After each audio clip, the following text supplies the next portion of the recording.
sometimes I think that if the animal cruelty and animal killing issue weren't part of it, it might be an easier sell both for the environment and for health.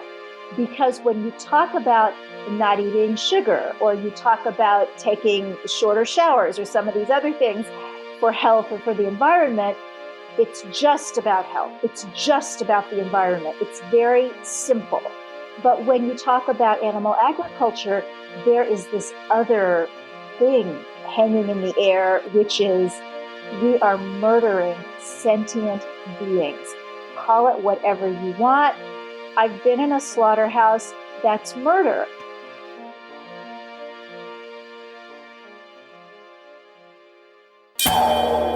The Vidal Speaks podcast.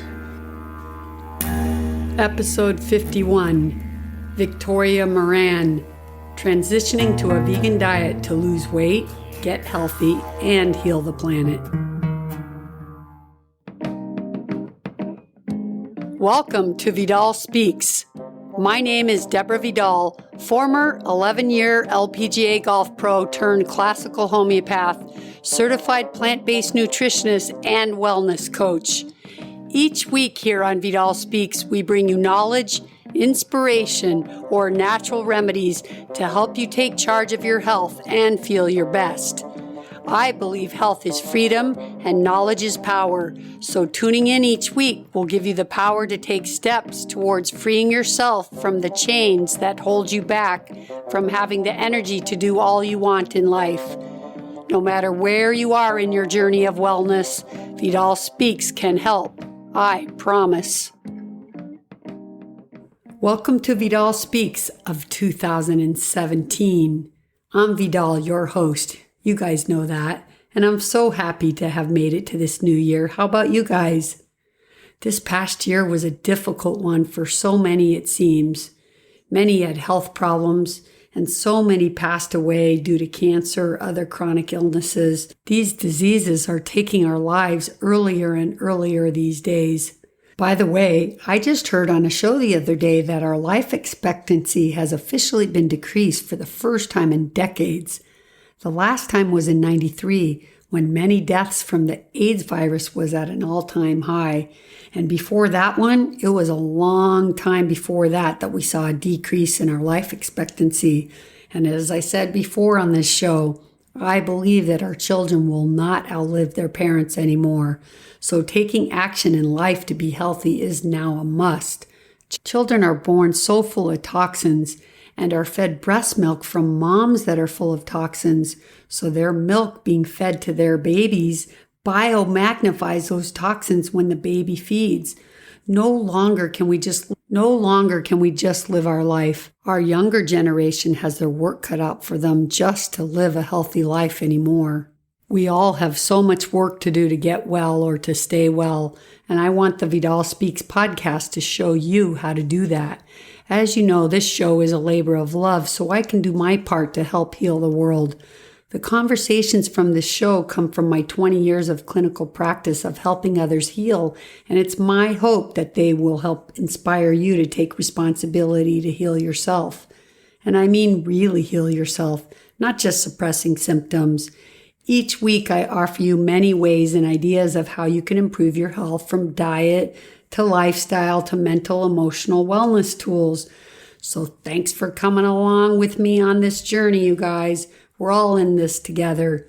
Please, if you know anyone sick, pass on the link to this show. If they have cancer, tell them to listen to the Valerie Warwick Part 1 and 2 interview, along with the Dr. Vickers Part 1 and 2, and tell anyone you know who's interested in getting healthy, staying healthy, or that are already diagnosed with a chronic disease to subscribe to the show and join us every week, because I want each and every one of you to know you can heal yourself and to never give up. And being that this is the first show of the new year, it brings up the subject always of a new beginning. Many make New Year's resolutions, and even for those that don't, it seems that the new year makes us take a glance into our future and decide what it is we want, so we can put the energy into creating that something that we'd like to happen that isn't happening right now or didn't happen last year.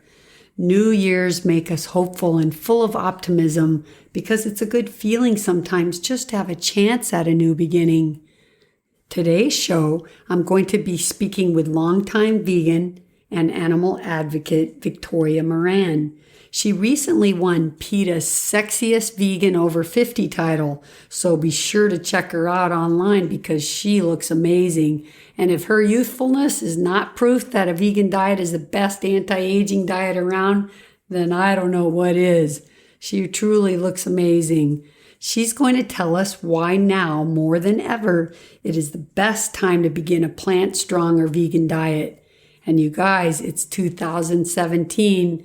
It's a new year, so why not now? Let's make it one of your resolutions. Many people make resolutions to get healthier, work out more, lose weight, make more time to take care of themselves better, stop drinking, overeating, stopping sugar, stopping junk food. I think resolutions that have to do with health, wellness, and feeling better are really the most common ones. And for some reason, it's always easier to do these things in January when the new year comes rather than mid-year or end of year, isn't it? So there is something about ending a year and starting a new one that brings motivation to do the things we just couldn't start in the months before. And I think that even when resolutions are not made, still people look at the year as a starting point. And I think that even when resolutions are not made, many people still look at the new year as a starting point for something. So often we start the new year revved up and motivated. But the thing about being revved up and motivated is that we often make too lofty of a goal, things we can't reach. Instead of saying, I'll just lose 10 pounds in the first 3 months, people say, I'm going to lose 35 pounds and work out every single day and get in shape by the end of January. That's a recipe for failure. So my suggestion to you is to go slow and steady. You know, you guys, I like the idea of baby steps, but that's because it works best for most people. Some of you will be an all or nothing kind of person, but truthfully, more people out there do better when it's slow and steady. So how about this? Try adopting one new habit a week. That way you have a whole week to work on it. And if that feels too much, then do one new habit a month. And in 1 year, you have either 12 or 52 new habits grooved. Now that's a big change from where you started. Today, Victoria is going to tell you about how a vegan diet can help you reach your goals. She shares her story of how she was an overeater and was overweight for years. She lost 65 pounds and kept it off to this day. And honestly, if you look at her now, you'd never know she was overweight. Eating healthy and all plants is a lot easier to keep weight under control. And once we see the benefits, then we really get motivated to keep going. So the motivation comes from within, and that's when it's sustainable. Okay, let's go meet Victoria, but first let me tell you a little bit about her.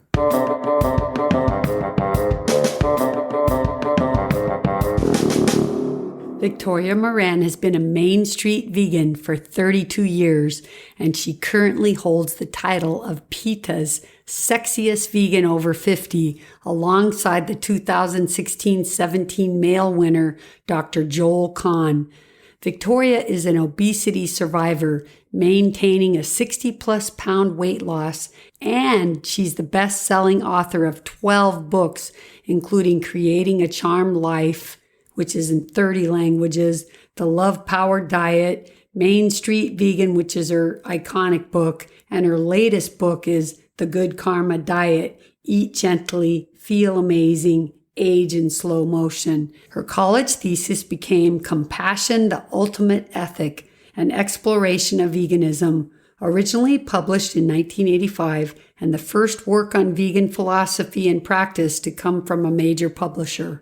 Victoria is also an inspirational speaker, corporate spokesperson, certified holistic health counselor, graduate of the Colin Campbell Foundation eCornell program in plant-based nutrition, host of the famous Main Street Vegan radio podcast, awarded Outstanding Vegan Media Outlet 2015, and founder and director of Main Street Vegan Academy, which is a training and certifying for vegan lifestyle coaching. There's so much more I can tell you about Victoria because she's been in the world of veganism for so long. So I'm going to have her bio in the show notes and you can read it from there. But please follow her on Twitter, Facebook, listen to her podcast, and all that's in the show notes. So now let's go meet Victoria and talk to her and have her get us motivated for the new year, okay? All right, so sit back, relax, work out, walk, hike, jog, clean, whatever it is you want to do, but just relax and enjoy this one. Here we go.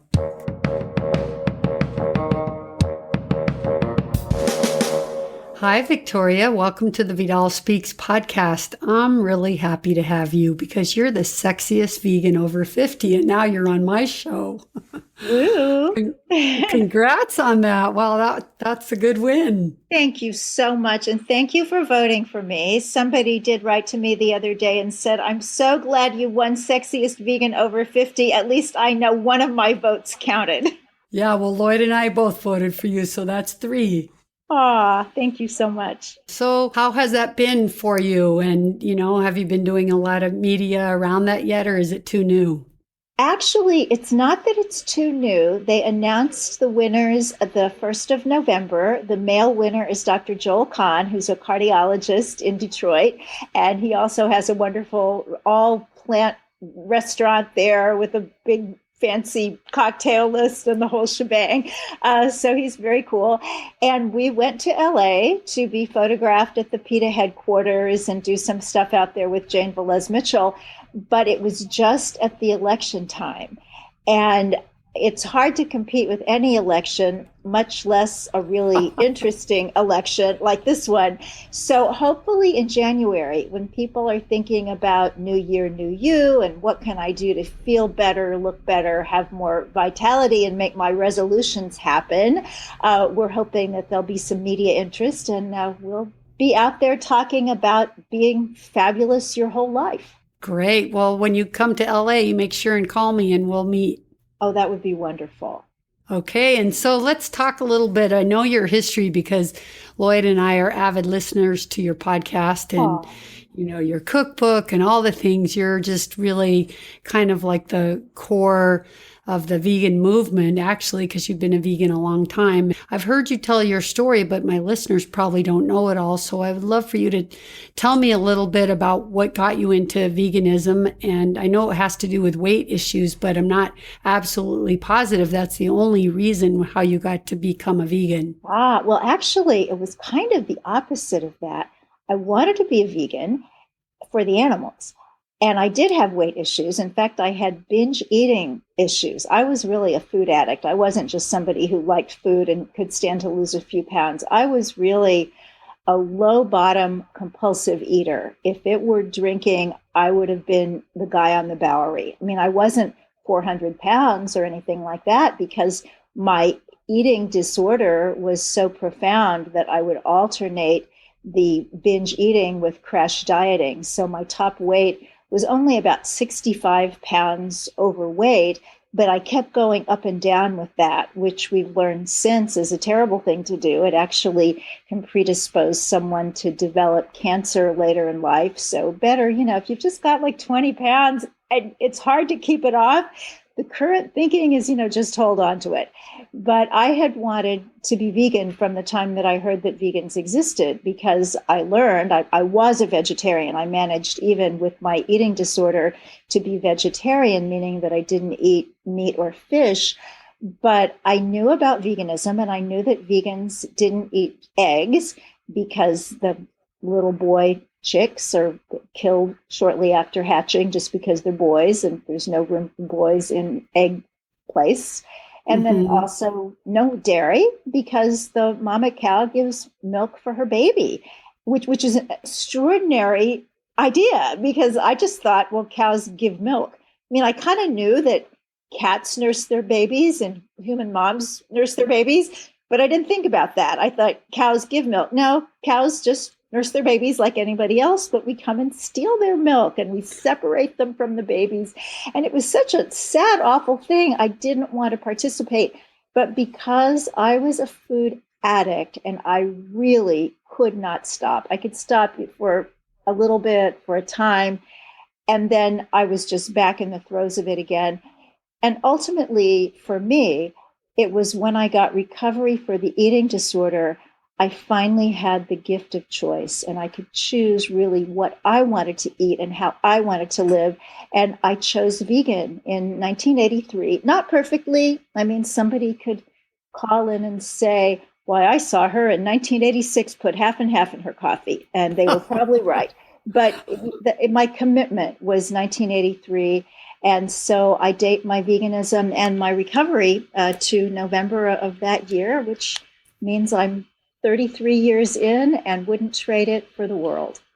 Wow, that's fantastic. And because I'm in the healthcare field and have for 20 years, I've had a homeopathic practice. But before that, I was a professional athlete and I was the only vegetarian. I too, I would have called myself a vegan even back in those days. But if you're traveling 48 weeks a year and someone puts an egg in something that you ate, you never know. So I always just said vegetarian, but I never liked cheese or butter or dairy or stuff like that.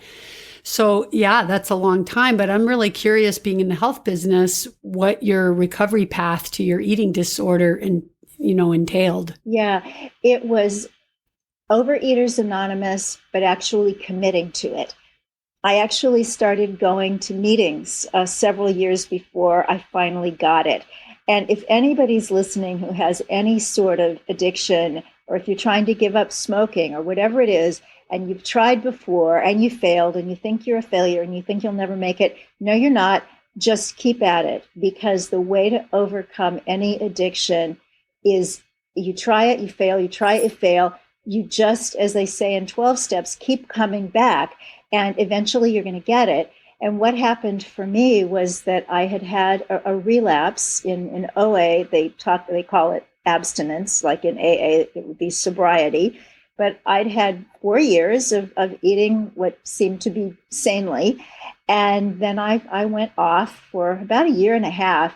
And I was so embarrassed because I'd had some recovery. I thought, I had this thing, but there were some I's yet to dot and T's yet to cross.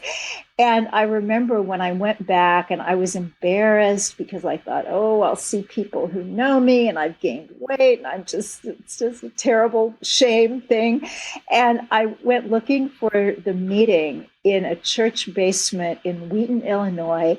And I don't know, church basements can have a lot of doors, and I was having trouble finding the meeting, and I was so frustrated.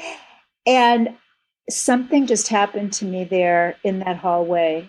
I just fell down to my knees and said, God, this may be my last chance. I think I'm this big expert, because already then, I was a health writer. I was interviewing all kinds of famous medical and health and alternative health people, because I was trying to kind of catch it. If they know how to be healthy and eat right, if I talk to enough of them, then I should know it too. It didn't work that way, at least not for me. And I literally fell down to my knees in that basement and just said, God, I may never be thin, but would you please just make me free? Yeah. And when I got up from there, I knew two things. One was that if I got out of my own way, that I would be provided for and I would not have to eat for a fix a day at a time. And the other thing I knew was that not only I could be vegan, but that was what my higher power had wanted for me all along. And it was all the other influences from society telling me, if you're a vegan, you eat too many carbs, all these kinds of messages that we get. Right. And so it's just been such a blessing and such a grace. And, I said I may never be thin, but turned out, I'm pretty thin. And not that that's a requirement. It's just that's kind of what happened for me. And I don't diet. I don't count anything. I just eat and live and am very grateful. That's interesting, because in my practice, I treated a lot of people that were either bulimic or anorexic. And it's the same idea, an eating disorder, whether it's overeating or not eating or eating and vomiting everything. But there's a lot of emotional issues behind that. And I know there's a really long period where they can't get on the scale. Sometimes it's for life. And I think your story sounds to me like you're past that. You're over that, because so many people hold on to that their whole life. It's their identity, you know, and you now can live a normal life. You probably don't think about all the thoughts you used to think about or what you can or can't eat, because your lifestyle just supports your weight, and your weight probably stays pretty much the same, doesn't it? Well, it is to an extent. I don't think about it. I don't worry about it. Maybe once every 2 years. You know, there are still some foods that I do not keep in the house. This is holiday time. And even though I don't drink milk or eat eggs, they make this wonderful silk nog. It's like eggnog that doesn't have any dairy in it. And it's very sweet and very creamy. And sweet and creamy was my thing. So when something like that is around, I need to be careful. There is one brand of vegan cheese that is so utterly delicious. For many years, vegan cheese was so bad. Right. But there's one particular brand now. I'll just say what it is because it's so good. People that don't have an addiction to such things can enjoy it. It's called Chow, and it's CAIO, Chow cheese, original flavor. It is just so good that I opt to have other vegan cheeses in my fridge, because I want to go on and live my life and think about what I'm doing and not have something in the kitchen calling to me.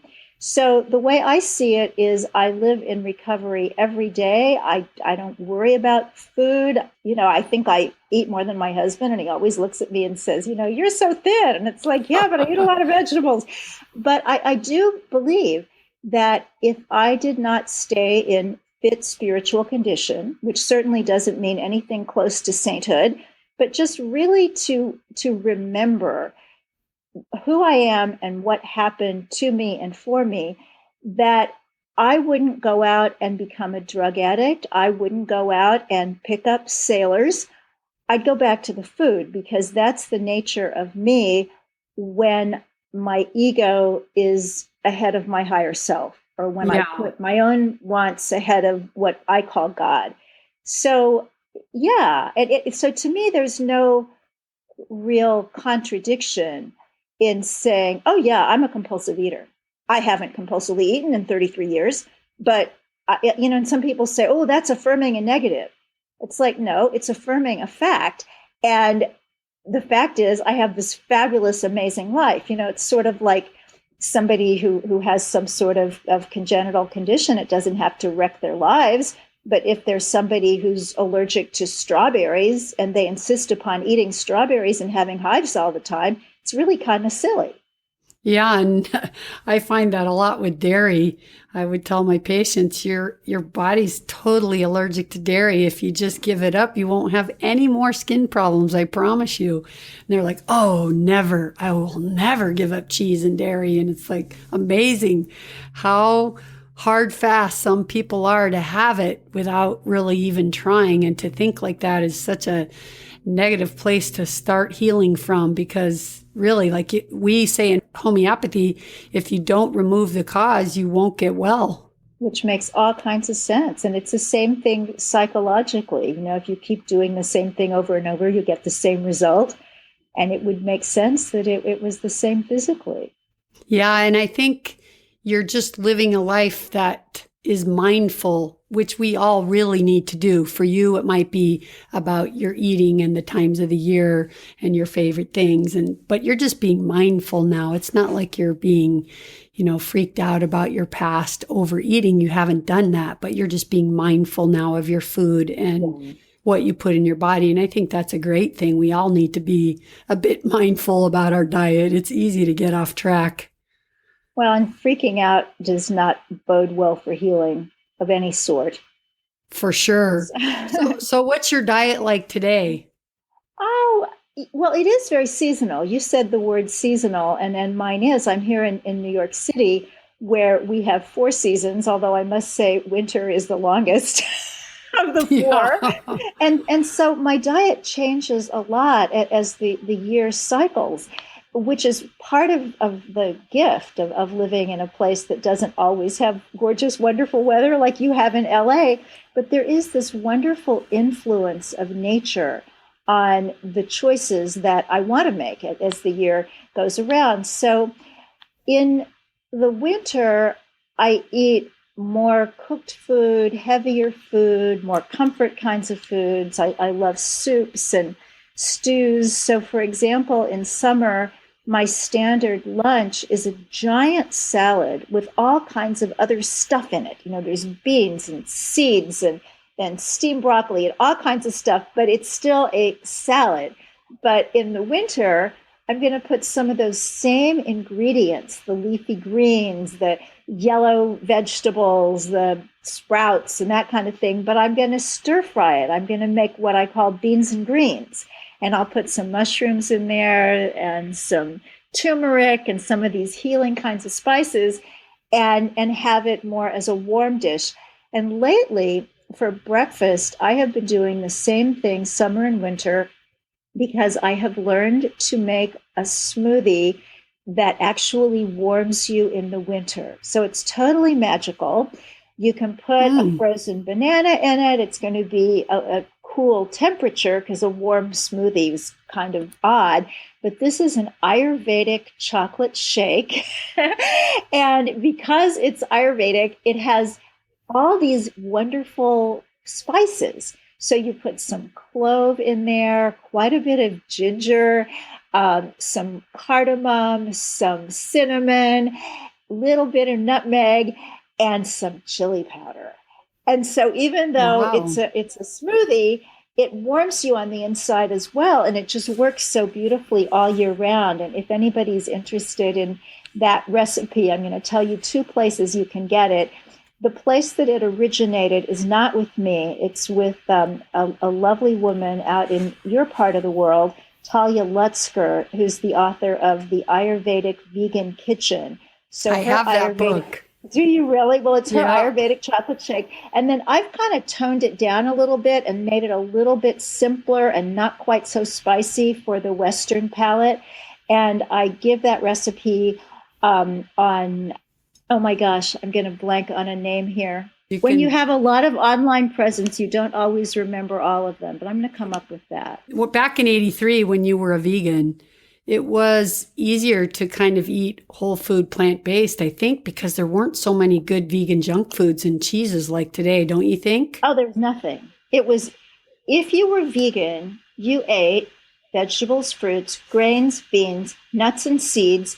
And yes, you could have potato chips, you could have French fries, you could have soda pop, but I mean, why would you? You're a vegan. And so we didn't eat that stuff unless the same reason that we'll sometimes eat them today is if you're at a small airport and your flight is delayed and your stomach is growling and French fries are all they've got, I will have my biannual order of French fries. Yeah. But I kind of feel like this decade, especially, vegan junk food has so escalated. And I think it's quite easy now to be unhealthy vegan because you can get pretty much anything vegan, especially here in LA. We have a vegan pizza parlor, vegan donut shops, vegan everything. So vegan ice cream is so easy now. It's really sad in some ways that you can really become an unhealthy vegan because we've been known to be the healthy people. Yeah, it's very interesting. On the one hand, of course, there's a lot more of that danger, or some people would say there's a lot more of that choice in places like LA and New York and Portland and Austin and some of these kind of vegan havens. And it is a double-edged sword. On the one hand, I'm really glad that stuff is out there because so many people's argument was always like the woman you talked about. Well, I could never give up cheese.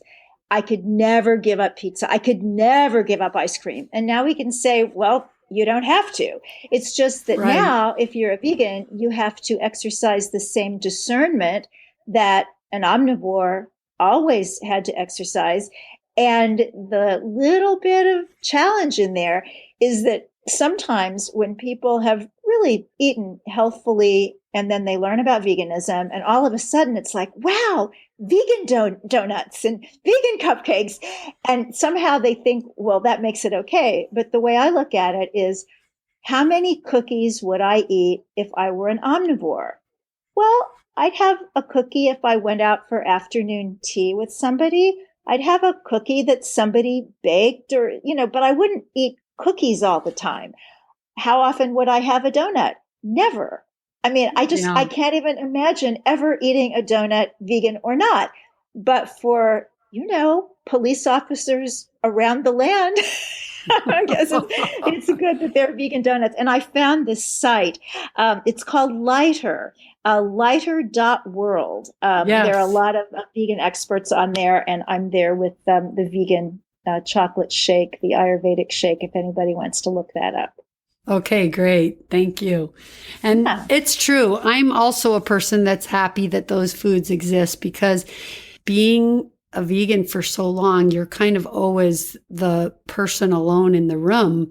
And now you can pick up things for a party. You can celebrate somebody's birthday with a cake. It integrates normality into someone's life if they want to be a vegan. But it does take a lot of discernment and willpower to not just eat a crappy diet of too much of that stuff. That's for sure. But I don't, I wouldn't want to eat like that anyway. I wouldn't feel good on a diet that consists of so much junk food anyway. But I'm sure there's some people like you that say, oh, it's a vegan donut, so it's healthy, but not really. Well, it's a donut.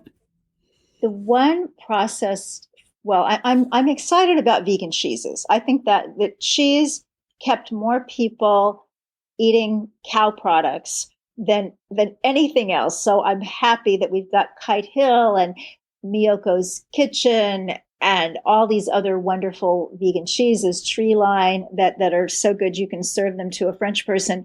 But the other thing that is interesting to me are the faux meats that are extremely meat-like, to the point that I just can't eat them. I mean, me too. Too much like chicken. It's like, bleh.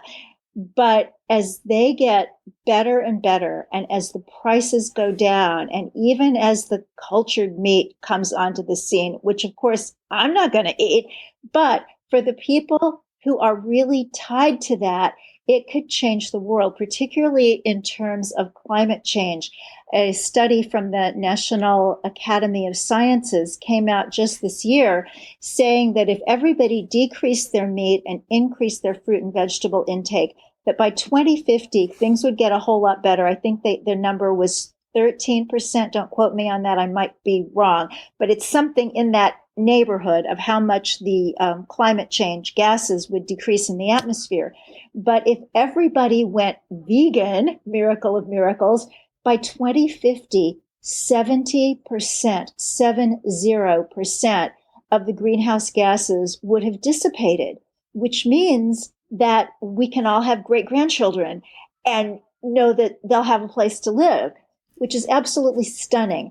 And I really think that when these meats that seem like meat are readily available and accepted, they're going to make a huge change. And one of my friends is Bruce Friedrich. He's with something called the Good Food Institute that is helping to get these meats out into the world.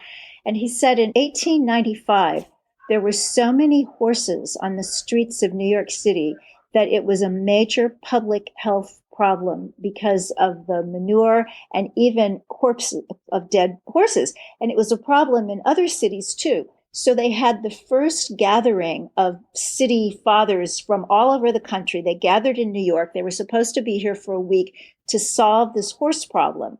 But after 2 days, all of these smart people decided there's no solution. This is just the way it's going to be forever. So they cut the conference short and went home. But then along comes Henry Ford. So by 1905, there are 90% fewer horses on the streets of New York City, not because all of a sudden people said, oh my goodness, we've been mistreating horses, but because there was a better alternative. Yeah, that's so true. And I'm like you, those meats are too real for me to eat, but I think it's a fabulous transition food for a lot of people, and even people that want to eat them if they're vegan long time, if that's what they're craving and they feel the need for. It's such a good thing for our planet. And like you said about the greenhouse gases, it just, in the movie Cowspiracy, it's just laid out right on the line how much just even going 1 day a week plant-based would change the world. So the more that we can push people to try products like these and to go, day by day, try plant-based or vegan, it will only help the world. And we're in a desperate state right now. So I'm hoping we can influence people by the good flavors of the cheeses and the dairy stuff and the meats that are coming out these days. I sure hope so. Somebody asked me today, so I'm going to ask you if that's okay. I know you're the interviewer, but why do you think, of all things, this animal product issue is so hard for people, and even environmentalists and people that you would think would really be on the bandwagon, they just want to close their eyes and ignore it? Well, I'll tell you, I had a similar question I wanted to ask you, and I'll say it and then I'll answer your question. But it's a question I ask a lot of people too, because I'm around a lot of other people that are homeopaths and healers. And I would say on a certain level that they're very conscious people and that they love animals and even treat animals. And yet they eat meat. And there's just some big disconnect for me that I can't get it. I don't get it. Like, how can you love animals? How can you love your dog, love your cat, and love animals and eat meat? And, the first answer everyone says is, oh, well, I eat grass-fed and it's not factory farmed. I'm not supporting that. But that's not true. If you're eating any butter, any dairy, any cheese, it's not all. If you go out to eat, it's not grass-fed. And that's even worse for the environment when it is. And it's still cancer-causing even when it's grass-fed. So that to me is not an argument. So in answer to your question, I think really a lot of it is this human nature of people wanting to find something that supports their ability to do what they want to do. It's kind of almost like a lack of willpower that they have to ever change. So if they can build a theory and build a community and build something, the paleo movement is a perfect example. It's not that old, and look how big it is. It's everywhere. I've seen my market in LA that used to have their deli, like all vegan stuff. It's all organic. And now it's very few vegan things and it's all paleo. It's because it's the fad right now. It's the thing right now. So I think paleo is popular, and it's a little bit of what you're saying, because if I can say I'm paleo, then I can keep eating my meat and cheese and I don't have to give it up. And I can keep saying that I'm following a plan that everyone says is healthy. So it has to be something like that, because there's so much evidence to prove that they're wrong. But look, when the China study came out, then that whole Weston Price camp was, that got debunked. Mm-hmm. And that statement was enough to satisfy the entire paleo movement for them to keep eating the way that they're eating. And that's kind of a crazy idea that one person thinks they debunk 30 years of a study, but yet they all fall for it because they want to keep eating the way they're doing. I think it's not, as you know, from being a food addict, changing your diet is really, really difficult for some people. So I think they will do anything to not have to do it. And they're using the umbrella of healthy diet as an excuse when there's so much evidence to prove any of that stuff isn't right. But I'm curious, what do you think about that question you asked me? Well, in terms of the environmental, I think it's because, and again, this is not original. I run a program called Main Street Vegan Academy that trains vegan lifestyle coaches.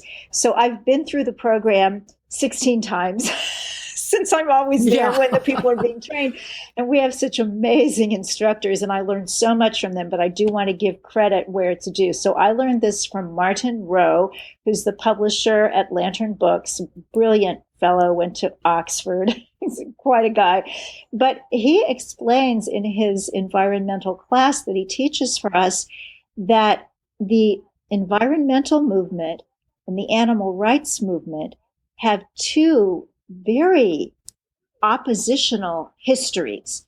That what we see as the modern day environmental movement came out of the conservation movement that started with Teddy Roosevelt and Ducks Unlimited and all these people who want, let's preserve the environment so that we can have plenty of wild lands to go hunt on, basically. And the animal rights movement, if you really trace it way, way back, many people believe started with the Audubon Society, which was formed because birds were becoming extinct because it was the fad to wear feathers on bonnets. And sometimes not just feathers, sometimes a whole bird. So the babies didn't have parents and the species were going extinct, and these people were out holding their signs, and the word Audubon came from the Audubonette, which was a feather-free bonnet that they created to try to make it fashionable not to wear these things. And then, of course, we got the Royal Society for the Prevention of Cruelty to Children and Animals in the UK, and then all of the rest of this came forward. So now we're at a crossroads where the animal rights ethic of, as Peta would say, animals are not ours to eat, wear, experiment on, use for entertainment or any other purpose, is conflicting with this old environmental ethic, even though environmentalists have everything to gain by joining us in getting people to stop eating animals, because that is going to save the planet. And to me, one of the most compelling environmental reasons is, let's just say everybody stop driving. No more cars on your freeways out there in LA. No more trucks bringing the produce from California to New York. None of that. No transportation at all. It would take 100 years for those gases to leave the environment. But if, and it's almost as hypothetical, everybody went vegan, then those gases would leave the environment, the methane, which is the primary problematic gas from animal agriculture, in 10 years. And we probably have 10 years. We don't have 100. Yeah.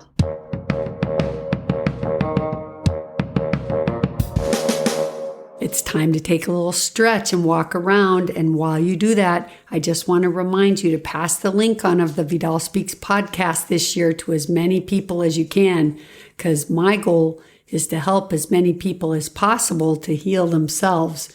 With the cost of healthcare and insurance, we can't afford to get sick. And here on the podcast, you're going to learn lots of health prevention tips. And if you're already sick, then you're going to learn lots of ways to heal naturally, which actually builds your immune system instead of killing it. And speaking of insurance, if you're tired of paying hundreds of dollars every month for insurance you can never use, then you need to consider green insurance, the alternative to traditional insurance.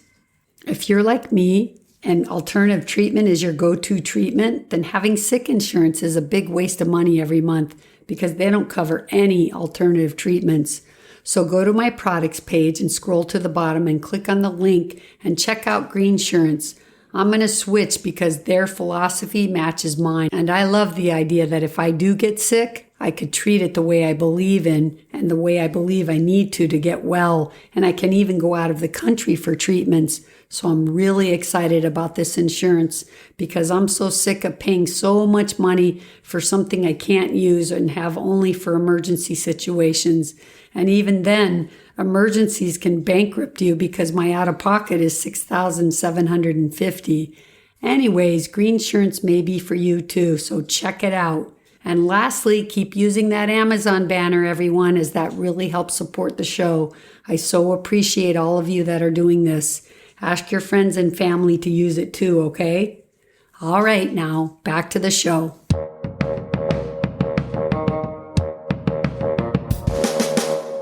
I interviewed a guy by the name of Dr. Reese Halter, and he's a scientist and environmentalist, and we had a really long talk about this. And I was asking him this question that you asked me, and I was asking him if a lot of his colleagues, the other scientists and environmentalists, are vegan. He said, how can you not be?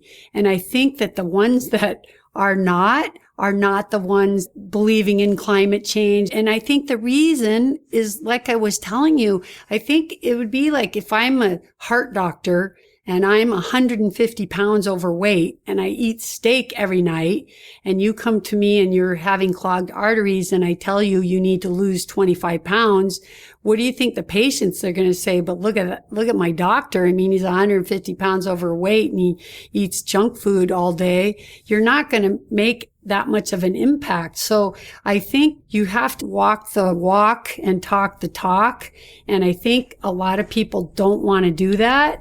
And it's kind of a cop out to just like twist the facts or to go to the other side. But there's always a way. Look on the internet. You can search homeopathy. It'll tell you it's dangerous medicine when it's just energy medicine. You'll find people say fantastic things, bad things. Look at milk. Raw milk. It's good for you. It's bad for you. You can find what you need to. And I think that some of these scientists and environmentalists are not willing to make the change, or maybe don't think they can. So they're just trying to support their theory around their own, sadly, desire to keep their lifestyle the way it is. Because regardless of factory farming and all the problems with climate change, from the methane gas in the cows and all the nitrogen that's killing our oceans and all the dead zones, forget all that. Just what we're doing to our trees and the weather storms and the lack of rain and the cold and the floods and the fires, we're losing all our natural animals in the world. Our grandchildren aren't going to know what a rhino is, an elephant. Our oceans are going to be fished out, and the coral reefs are dying. The oceans are acidic. We have so much more to lose than just the argument of animal rights and factory farming. So I think they all tie together, but I think that it's a difficult battle, because in order to believe in that, you kind of have to live the life yourself. Well, that's the thing. I was at a really interesting seminar last week. I was very fortunate to be invited. And there were some major power players there. There was a Nobel laureate. There were ambassadors. There were the former head of the CIA, Al Gore's daughter, Corinna Gore, who runs an environmental initiative at Union Theological Seminary. And these were people who really care. They're really smart. They really want to save this planet. And some of them were big business leaders, CEOs and that, who are seeing that if we don't fix this planet, the bottom line is going to suffer too. So in so many ways, it was so exciting. And yet, when lunch came, it was a lovely sandwich bar from a distance. But when you got up close, you were supposed to make your sandwiches out of cold cuts and cheese. Jeez, and they did have some brown bread, so I made a lettuce and tomato sandwich with some olives on the side. But I did bring it up in a question when Ms. Gore was speaking. I said, there happens to be an elephant in the room. What about animal agriculture? And I could see everybody was all of a sudden uncomfortable. But some people did come up to me later and say, I'm glad you said that. Somebody has to. Yeah, that's the stunning part of the movie Cowspiracy, when they go to these places that are these organizations that do really good work. But as soon as you bring up the dreaded word animal agriculture as the number one contributor to greenhouse gases, they kick them out and they don't want to hear it. It's like silence almost. So I'm glad you said that, because we do need to keep pointing that out. But there is a big disconnect. It's like they're preaching on one end and then serving the cold cuts. So I just wonder why that is. Don't you have a lot of friends that you would say are a bit of what you would call kind of more conscious? I know vegans can be more conscious because, as one of my friends says, their compassion gene is turned on. But I don't get how can they love their animals and then just eat? especially even factory farm, but any animal, how can they do it?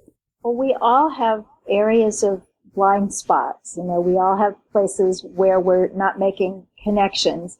And so I think when you make one, you think, well, why isn't everybody else making that?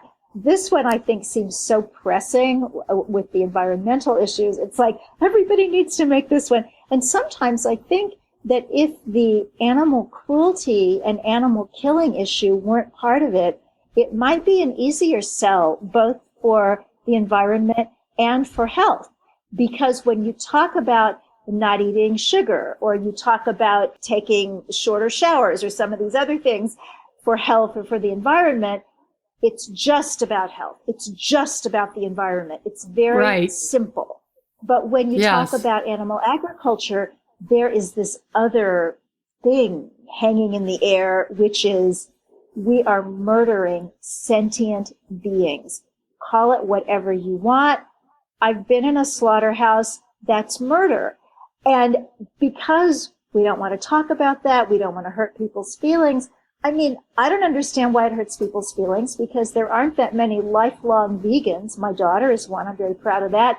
But I ate meat for the first 18 years of my life, and I ate dairy and eggs and all that for the first 33 years of my life. So I certainly am not some kind of holier than thou person who woke up to this in childhood like a lot of people do. But it's almost like people can't take so much in. I know. And especially when what will be required to change would be so big. And so I think they fight that very, very strongly. And it goes back to the word vegan versus plant-based now, because that's the same argument. You just say the word vegan and they probably think first word would be that comes to their mind would be animal rights. And you say plant-based and it's like a little bit safer. And I've used both. I like both words for different reasons. But when you're dealing with sick people, and if we need to get the environment to change, it probably is safer, sadly, to use the word plant-based, because you're not implying what many people have put together with the word vegan. And I think that's kind of sad, because I think it's very sad, especially. Tell me about that. Well, I don't like plant-based. If it were plant-sourced, that would be very clear. What do you eat? I eat a plant-sourced diet. All my food comes from plants. But if you say plant-based, that's like saying, oh, yeah, my grandchildren go to a math-based school. You don't think, oh, those poor children, they're not getting English or history or science or art, just math, math, math all day long. No, it's math-based. It's based on math, but there's all this other stuff. So a plant-based diet has two different meanings in common usage. One is, mostly to vegans, it's another word for vegan. And I think that's how we use it interchangeably. But to other people out in the world, and I know this from having people on my podcast and talking to people, they will say, oh yeah, I'm a plant-based diet. I had one guy say, yeah, I'm plant-based, 60% plants, 20% animals, 20% processed, worked so well for me that I think the whole, the Mark Bittman, the vegan till 6 or vegan till 5 or whatever time it is, that's considered plant-based. Now, obviously, certainly environmentally, if everybody went even that kind of plant-based, it would be great. So I'm not opposed to it. And I'm not one of these vegans that thinks if you're not going to be a 100% vegan, just forget it. I think that's silly. I think anybody moving in this direction is great. But I do think we need to be clear. And if we're saying a diet without animal foods, of course, in the old days, we would call that a dietary vegan. And people like that were interested in their health. And then a few of the people were interested in the environment even before global warming, because they knew that animal agriculture was such a big polluter and used so much water and had other problems. And they would maybe still take their kids to the circus or do things that an ethical vegan wouldn't do. So we had these two distinctions. There was the dietary vegan and the ethical vegan.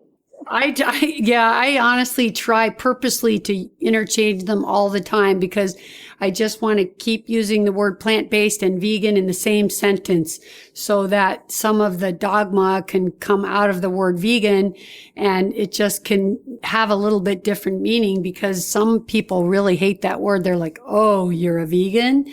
And I'm thinking, well, what's that mean? Like you've just met me or something, but they already have some kind of title to what that's supposed to be. So I interchange them.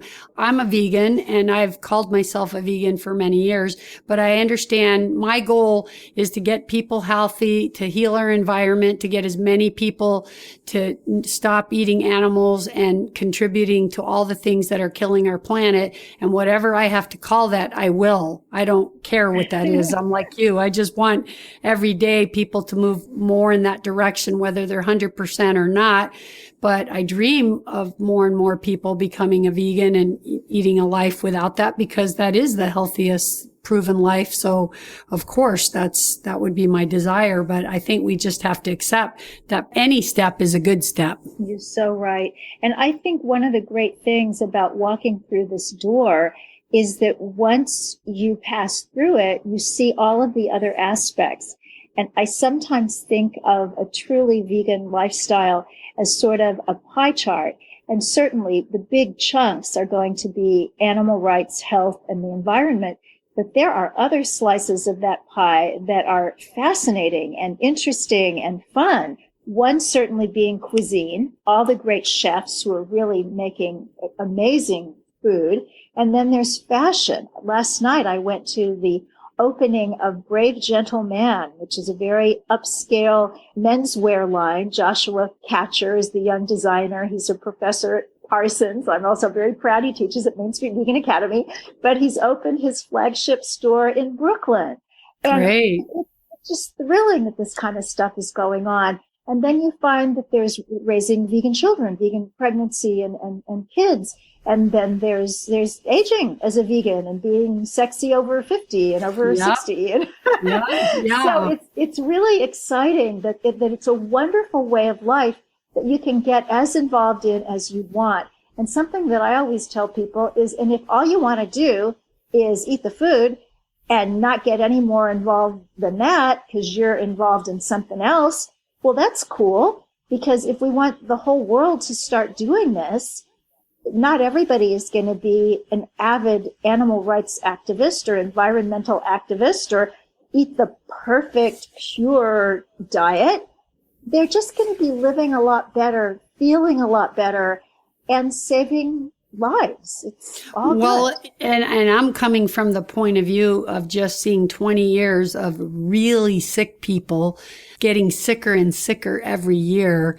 And the world is full of really sick people, and they can only run from that for so long because we're just filled with pharmaceutical drugs, diabetic children at the age of 7, girls starting their menses at the age of 8. It's just people are really sick. And in addition to that, our planet is really, really sick. And so that's my motivation, because every day in my practice would have people and I go, oh my gosh, it's just layers and layers and layers of disease to get one person well anymore. It's like such a work. So if nothing else, I try to say to someone, even if you're not into it for animal rights or for the environment, but honestly, you have to be into it for you, because there's just not going to be a way around. I think this paleo movement is going to create a huge wave of cancer in the future, because temporarily it can make your blood work look good. And I was talking with Dr. Clapper on the phone about this. But in the long run, eating that kind of saturated fat and meat intake, it is going to cause some harm, and they're going to be sorry. But if nothing else, if people want to be selfish and only eat only for their health, hey, that's a good starting point, because if people get healthy, then they'll have the energy to do something to help the environment, hopefully, because that will be a disaster and is almost as much as the people are, if not more so. So we need to really get on the bandwagon here to get people well, because something needs to change. It's really in a desperate state. And I think we're moving in the right direction, like you said, although I feel like we're still such a small percentage, but I think a lot of things are happening. Well, it's true. And when you think of what a small percentage we are, I know that the polls seem to say we're about 2.5%, but I think we're more than that. I really do. I think we're a good 3. But anyway, whatever percentage we are, we're a very vocal percentage. And the fact that there's so much food available, not necessarily always the healthiest, but still vegan alternatives that just didn't exist even 10 years ago. I was at my local supermarket. I live in Harlem up here in New York, and there was a display of dates. And plastered on the boxes of dates was this big green sticker that said vegan. And I got such a laugh out of that because it's like, they're a fruit. I mean, it's not like, you took an animal thing and you did something to it, so now it's vegan. But it was seen, at least in that store, as a selling point. So we're a vocal minority. And I think anything that we can do, even just having more dinner parties, because if you have friends over to your home for dinner and you feed them all plant foods, that is 1 couple or 3 or 4 couples not eating animals that night. You are saving animals. You are saving the planet. And if you do a little good for their arteries, so much the better. Yes. So I just think every little thing that we can do, and it doesn't mean, like, some people, that you say have such a bad idea about what a vegan is. They probably never met a vegan, or maybe they have in LA. A lot of places I don't think they have. But it's not about pushy. It's just about, hey, I made this great casserole. You want to take one home? Right, exactly. I love cooking, so people come over and they go, wow, if I could cook like this, I could be a vegan too. So that's good. At least they realize the deliciousness of vegan food. And we have so many good restaurants here. It's obvious. Well, it's wonderful if you're a foodie. It's a great way to open up to just all kinds of interesting, wonderful cuisines. One of my favorite books is Great Chefs Cook Vegan, where the author went around and found the top chefs in America, and they did their signature dishes in vegan versions. Very, very exciting. But the other thing is, if you don't like to cook, I mean, I used to love to cook when I was younger, when my daughter was growing up, and I don't love it anymore. My creativity comes in other ways. And thank goodness I'm vegan, because without doing much of anything, I can still have a beautiful, healthy meal. If I don't really feel like doing anything, I slice an apple, I put some almond butter on it, and have some romaine leaves and a couple of dates. Right. It's really good. Yeah, but there's so many easy things like rice and beans and greens and quinoa and few veggies that are fast and healthy. So it is actually really easy to do that. So Victoria, what would you say is your most rewarding experience since you've been an advocate for animals? Oh my. Well, I know you've done a lot. I think I have to say it was that day that I spent in the slaughterhouse and meeting a particular cow at the end of the day.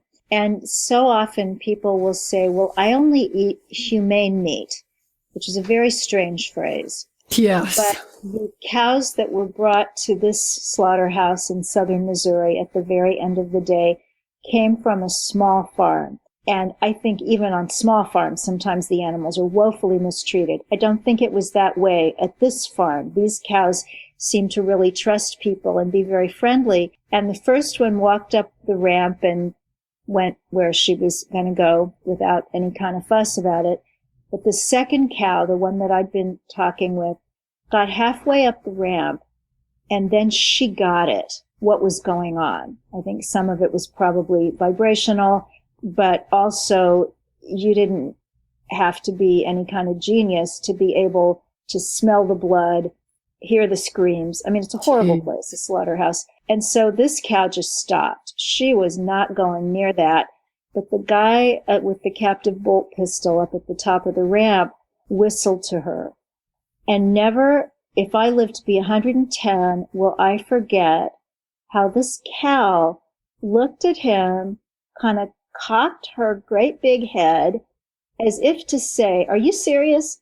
Am I supposed to go against all my instincts because I trust you? And when he whistled to her the way he would whistle to his dog when he went home that night, she trusted him and she let that override her instincts and she walked to her death. And so Wow. I know that we kill billions of land animals every year, and so many fish, they can't even count them. They count them in tons. But billion is hard for me. I don't get what that is. But one I understand, and that one cow in my life and my work and my writing and my activism is the stand-in for every pig, every chicken, every turkey, every goat, every sheep, every fish that gets killed for human consumption. She is my beacon. I don't want her to have died in vain. So even though on the one hand, it was one of the worst days of my life, the smells and the horror, but on the other hand, she gave me a real being who has a life that needs to mean something. So yeah that was it. Wow, that's touching. And is that a bit about your movie, the Miss Liberty movie? I know it's about a cow, but does that cow kind of represent Miss Liberty? Had Miss Liberty been my idea, perhaps she would have. But actually, I can't take credit for that either. The original story was created by my husband. And I just want to put in a word to anybody, whether you're male or female or who your love interest is. If they don't get this right away, just kind of let them be who they are, because chances are they will come around. Now, when I met my husband, he ate meat and wore leather and the whole thing. He just didn't get it, but he started to get it. And now he has got it so much that he is a vegan.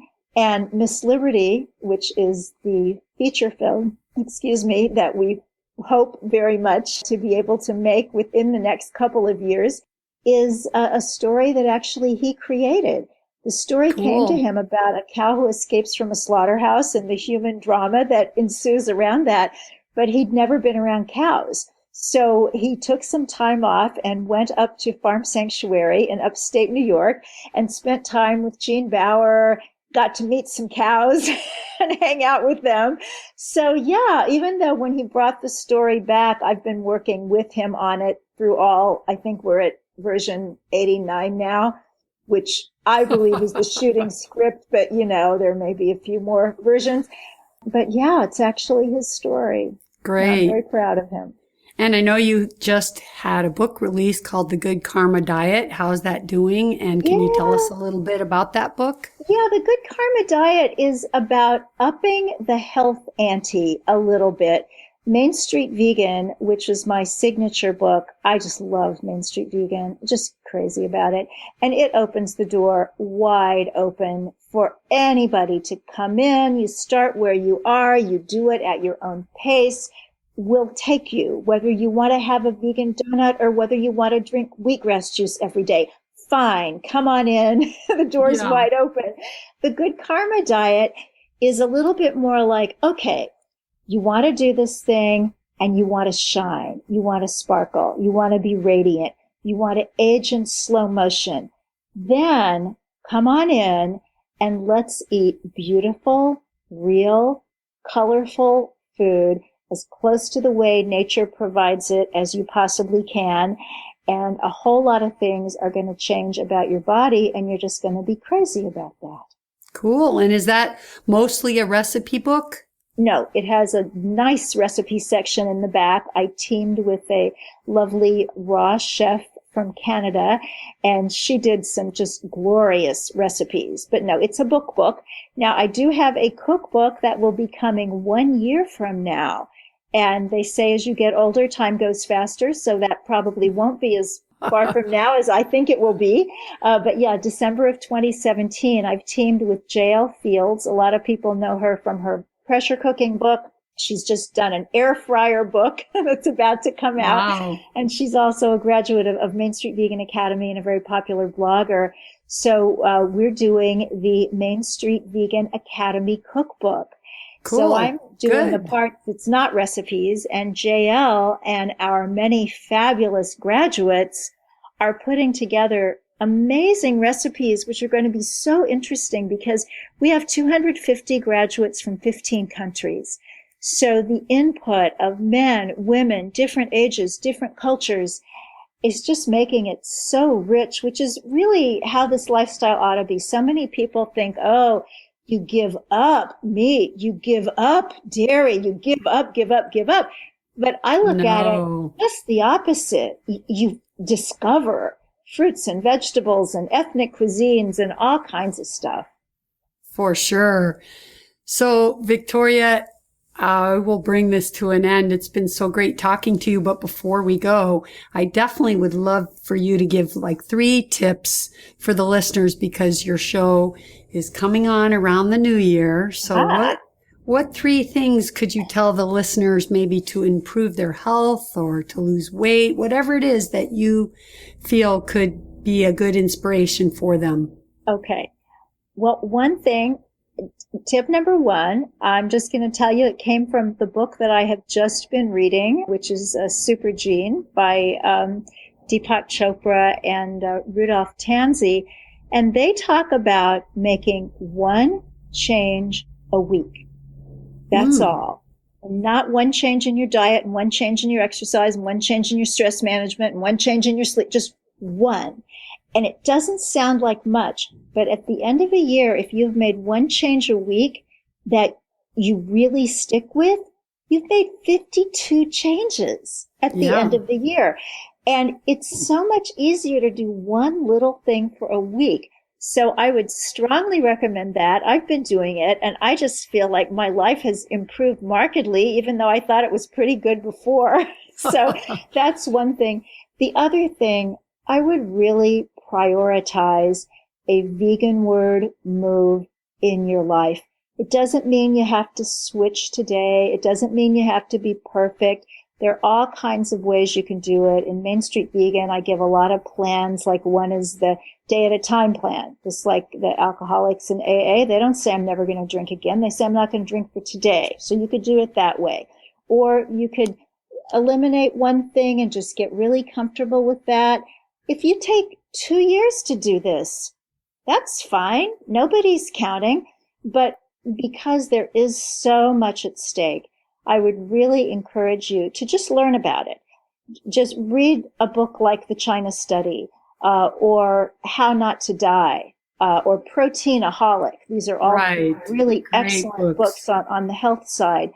On the animal side, you can read Farm Sanctuary, Tracy Stewart's wonderful book, Do Unto Animals, to just get some sense of what goes on there and why you may not want to support those industries.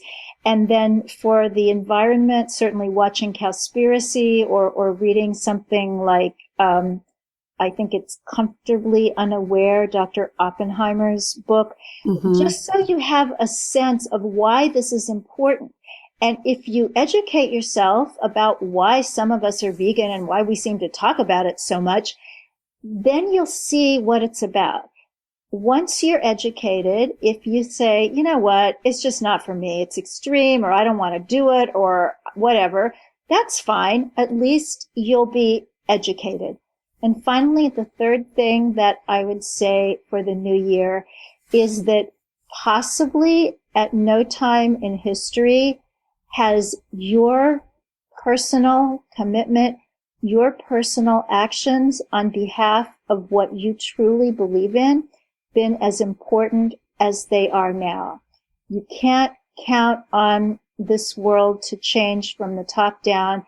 We're all going to have to change it right where we are. So if these things we've talked about, health and animals and the environment, aren't your top interests, but maybe your top interest is ending human trafficking or whatever it is, I would just say, first, God bless you for having such an interest, and then just get out there and give it all you've got this year, because it's so important. With enough of us working for the good is going to triumph.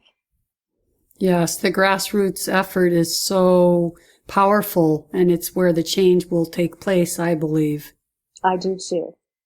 Victoria, thank you so much. I so appreciate it, and I always look forward to hearing your show. So thank you for all the great work you do in the world to promote the vegan diet, to save the animals, the environment, everything. You're just an endless person reaching out there to everyone to educate them and train them. So thank you from the bottom of my heart for all you do. Well, and thank you for all you do. I just need to tell you my very short little homeopathy story. When my daughter was tiny, I guess she would have been 3.5. I went to see a homeopath in Illinois, in the Chicago area, and my daughter knew what homeopathic remedies tasted like, and that it wasn't like swallowing a pill. And the doctor gave me the little bitty tiny pellets, in the little paper container. And my daughter looks up at him and says, "Homeopathic. Make you feel better." Wow, she was in tune to that at quite a young age. Very much. So thank you. I love what you do. I love the idea of energy. And of course, everything that science has told us that has not been overturned, which often happens with science, the basics and some of these wonderful new findings are absolutely fabulous. But there is also a higher science, and I think the quantum physicists are now coming to see that, and homeopathy has been drawing on that for as long as it's existed. So I just really admire what you do, and you're actually going to be coming on the Main Street Vegan podcast on March the 8th, and we'll talk about all that. So I'm happy we're getting to know each other better. Yeah, I look forward to that. So thanks again, and you have a wonderful holiday season, and I'll be talking to you soon. All the best. Bye.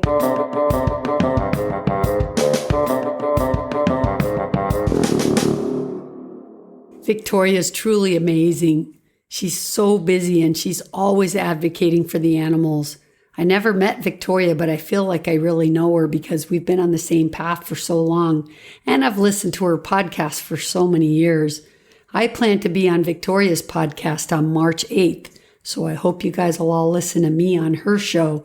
And if you're interested in learning more from her, check out her podcast and be sure to go to mainstreetvegan.net to check out her certifying program so you too can become a lifestyle and health coach. So if you have any weight to lose this year, or if you care about animals and don't want to support the cruelty and put your money towards the factory farmed animal industry, or if you care about the planet, then maybe you should think about adopting a plant-based diet or at least transitioning into one. Everyone wants to say, but I don't eat factory farmed animals. I eat grass-fed. But I just want to tell you that the grass-fed animals, those are the most unsustainable and the most devastating to the planet. So you need to make one of your 2017 goals to watch the movie Cowspiracy if you haven't seen it already. But even if you didn't care about any of all that and you just want to feel better and get healthy, then consider trying a diet powered only by plants. Start out by just trying it 2 days a week, and every couple weeks add another day in. Soon you'll be totally plant-powered, and then try that for 30 days and see how you feel. Most people say they lose weight, sleep better, and have more energy. So try it for 30 days and see for yourself. Plus, think about how much you're doing for climate change by not supporting the animal agriculture business. Remember, Dr. Reese Halter said, as many others do too, that the single biggest thing you can do to prevent the climate crisis is to eat plant-based. So try it and feel good in so many ways. Animal agriculture, including the dairy industry, is in decline. So join the movement and regain your health in the process. Think about it. How can something be right when it's completely unsustainable on its own? We all know the only reason anyone can eat an animal is because the government subsidizes the industry. How can that be right? So eat in a way that is sustainable for all of us on the planet to eat. And that will also heal our planet in the process. May 2017 be a year where we all begin to make changes to heal on every level. Well, you guys, you know what time it is. It's time to say goodbye. I hope you enjoyed the show today, my friends. See you next week. Vidal has spoken. Remember, you heal with a plant-powered diet, homeopathy, and detoxing, of course. Peace. Be healthy. Be free. Live life.